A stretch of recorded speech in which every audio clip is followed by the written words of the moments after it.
Hi అండి, చూస్తున్నారు కదా నేను రాగుల్ని శుభ్రం చేస్తున్నాను. రాగుల్లో చూసారా ఎంత డస్ట్ వస్తుందో. ఒక 7-8 సార్లు అయినా కడుగుంటానండి, ఇంకా డస్ట్ వస్తూనే ఉంది. నీళ్ళు వైట్గా వచ్చేంత వరకు వాటిని శుభ్రం చేసుకోవాలి. వాటిని శుభ్రం చేసుకున్నాక ఇలా జల్లించుకుంటున్నాను, ఎందుకంటే వాటిలో చిన్న చిన్న రాళ్ళు ఇసుక అలాంటివి ఉంటాయన్నమాట. అందుకనేసి వాటిని బాగా జల్లించుకుంటున్నానండి. మనం ఎంత చాట్లో వేస్ట్ చేసుకున్నప్పటికీ కూడా మనకు కొన్నిసార్లు కనపడవండి రాళ్ళు. అవి ఇలా నీటిలో వేసుకుని చేసుకుంటే అవి అడుగున అనేవి ఉండిపోతాయి అన్నమాట. చూసారు కదా, అలా అడుగున ఉండిపోతాయి. అలా చేసుకున్నాక వాటిని ఒక ఎండలో కాటన్ క్లాత్పై ఆరబెడతానండి.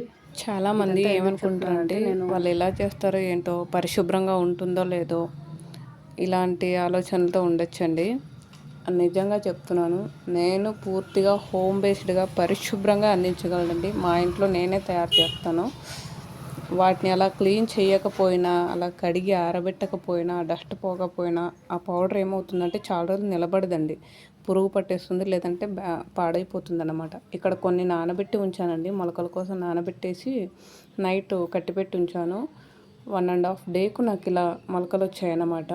ఈ మొలకల్ని కూడా ఒకసారి కడగాలండి, లేకపోతే ఏమవుతుందంటే కొంచెం స్మెల్ వస్తుంది. ఎందుకంటే మనం క్లాత్లో చుట్టూ ఉంచుతాం కదా, కొంచెం స్మెల్ అనేది ఉంటుందన్నమాట. ఒకసారి కడిగి కనుక ఆరబెట్టేస్తే ఆ స్మెల్. చూసారు కదండి నేను తయారు చేసే పద్ధతి. ఇదంతా నా క్లీనింగ్ ప్రాసెస్ కూడా మీరు చూస్తుంటారు కదా. నేను తయారు చేస్తానండి, నేను ఇలా చేస్తానండి. మీకు కూడా నచ్చితే మీరు ఆర్డర్ పెట్టుకోవాలనుకుంటే కనుక మెసేజ్ చేయండి. Thank you for watching. Thank you so much అండి. నా ప్యాకింగ్ రెడీ.